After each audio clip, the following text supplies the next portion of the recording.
안녕하세요. 김정우의 경제TV. 오늘은 에너지 이야기입니다. 우리가 사는 세상이 여러 갈래의 큰 변화를 겪고 있습니다. 코로나의 전 지구적인 유행, 미국, 중국 사이의 신냉전, 이런 것들이 하나하나가 모두 거대한 변화이지만 에너지의 대전환이라고 하는 이 변화 역시 그건 못지않게 거대합니다. 전기차 광고가 TV 화면에 자주 등장하고 조리도구도 가스레인지에서 인덕션으로 바뀌어갑니다. 그 전기의 원료는 석탄, 석유 같은 이런 화석 연료에서 태양광, 풍력 같은 신재생에너지의 비중이 크게 늘고 있습니다.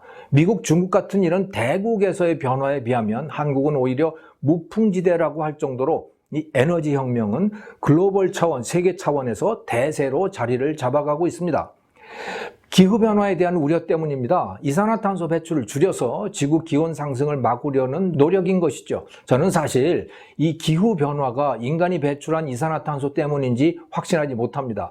기후변화가 사실인 건 아니지만 인간 때문인지 아니면 이 자연적인 추세 때문인 것인지 여기에 논란의 여지가 큽니다. 심지어 현재 지구의 이산화탄소 수준이 오히려 너무 낮은 것 아니냐라고 하는 견해조차 있어요. 여기에 대해서는 박석순 교수의 영상을 참조하시기 바랍니다. 저는 사실 어느 쪽이 맞는지 판단할 능력이 없습니다.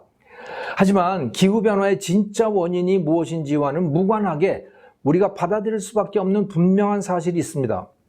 에너지와 관련된 정치, 그리고 정책의 변화입니다. 대다수의 인류가 이산화탄소를 기후변화의 주범으로 인정을 했어요. 과학과는 무관하게 그렇단 말이죠.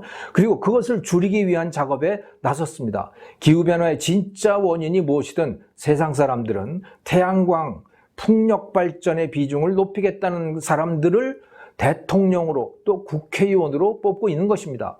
특히 바이든이 미국 대통령이 되면서 에너지 혁명의 추세는 확고해졌습니다.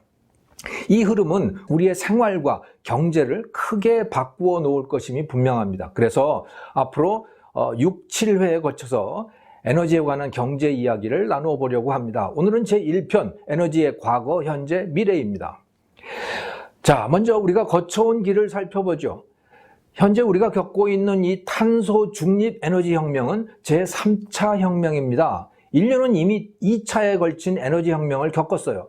이 아래 그림은 인간이 소비해온 에너지의 비중의 추이를 보여줍니다. 수천 년 또는 수만 년 동안 인류가 사용하던 에너지는 인간 자신의 근육과 가축, 그리고 바이오매스라고 불리는 것이었습니다. 여기서 바이오매스란 죽은 생물의 몸체 또는 그 배설물 같은 것을 말합니다. 장작은 대표적인 바이오매스인 것이죠. 또 유목민들이 사용하는 그 마른 야구똥 같은 것도 바이오매스입니다. 자, 그러던 인류에게 석탄은 첫 번째 에너지 혁명을 가져다 주었습니다. 사실 석탄은 늘 인간 주변에 널려 있었지요. 그래서 요리 같은 데 사용하기도 했습니다. 하지만 나무만큼 다루기가 쉽지가 않았기 때문에, 이 바이오매스만큼 다루기가 쉽지가 않았기 때문에 그다지 중요한 에너지원이 아니었습니다.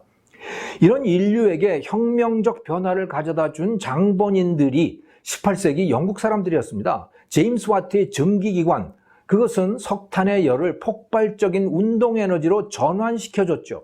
그 전기기관은 다시 석탄 채굴량을 획기적으로 늘리는 데 사용됐습니다. 탄광을 파다 보면 지하수를 만나기 마련인데요. 그 물을 뽑아내야 되지 않겠습니까? 그 전기기관이 생김으로 인해 가지고 그 물을 쉽게 퍼올릴 수 있게 되었고, 그래서 석탄 채굴량도 획기적으로 늘어날 수가 있었습니다. 그 전기기관은 기차에도 또 선박에도 쓰이게 됐고, 연료는 모두 석탄이 쓰였던 것이죠. 그 과정이 바로 산업혁명이었던 겁니다. 그러니까 제1차 산업혁명은 제1차 에너지혁명이면서 또 석탄혁명이기도 했던 겁니다.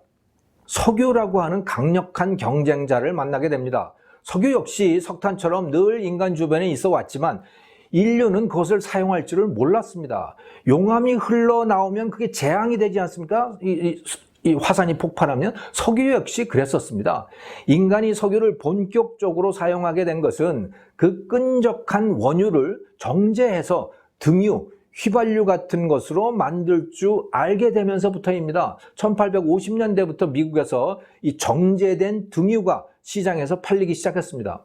록펠러의 스탠다드 오일이 석유 정제를 대규모로 하면서 생산량을 폭발적으로 늘렸고, 가격은 획기적으로 낮췄습니다. 석유 시대가 바야흐로 도래한 것입니다. 그 시기에 토마스 에디슨과 테슬라 같은 사람들은 전기를 만들어서 세상을 밝게 만들었습니다.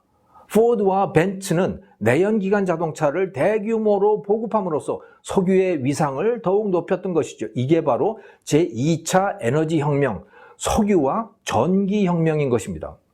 1950년대에 원자력이라고 하는 새로운 에너지원이 등장했습니다.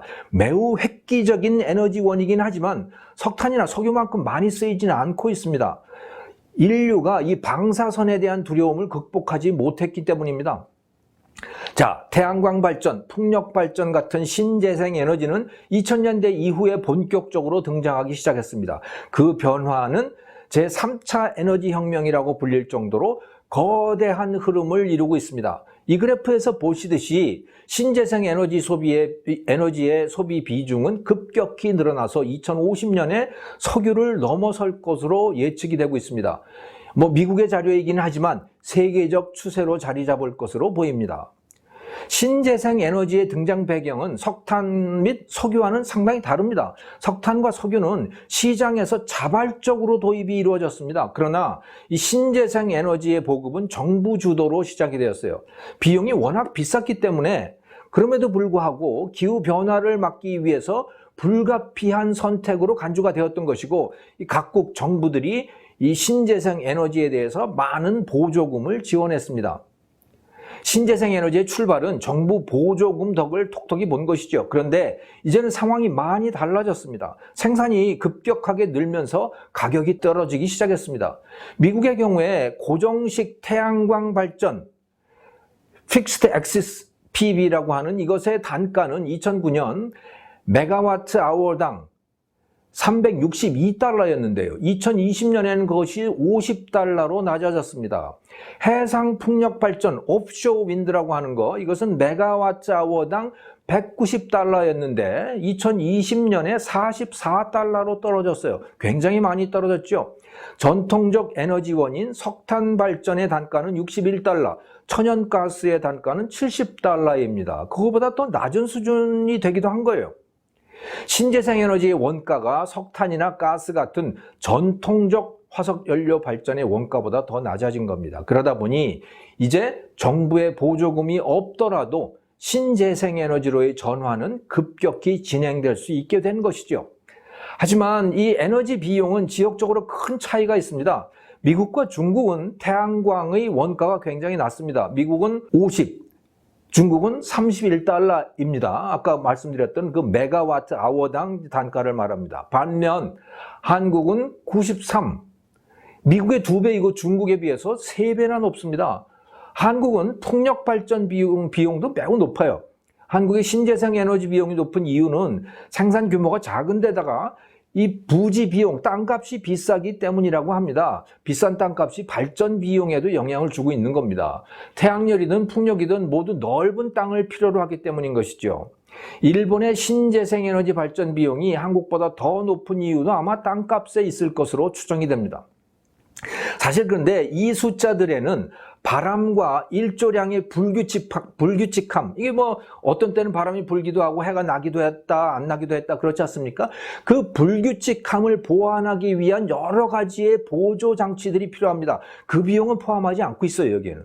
그것까지 포함한다면 사막이 없는 이 한국의 신재생 에너지 비용은 상당히 더 높아질 것으로 보입니다. 한국이 가장 큰 강점을 가진 분야는 사실 원자력입니다. 한국의 원자력 발전 비용은 53달러로서 다른 모든 에너지원보다도 낮습니다. 다른 나라와 비교해 보더라도 한국의 원자력은 경쟁력이 있습니다. 그러니까 한국 안에서 다른 발전원들에 비해서 원자력 발전이 가장 경쟁력이 있고, 다른 나라와 비교하더라도 한국은 경쟁력이 있다는 말입니다. 한국의 원자력 발전 단가는 53인데 중국은 66, 일본은 87, 미국은 71입니다. 기술적으로도 그렇고 자연 환경을 생각해 봐도 그렇고 한국은 원자력이 가장 강한 나라입니다. 그런데 이 정권은 그 원자력을 버리겠다고 선언을 했습니다. 원자력 없이 탈탄소의 길을 가려면, 탄소를 줄이겠다라고 한다면 풍력과 태양광일 수밖에 없어요.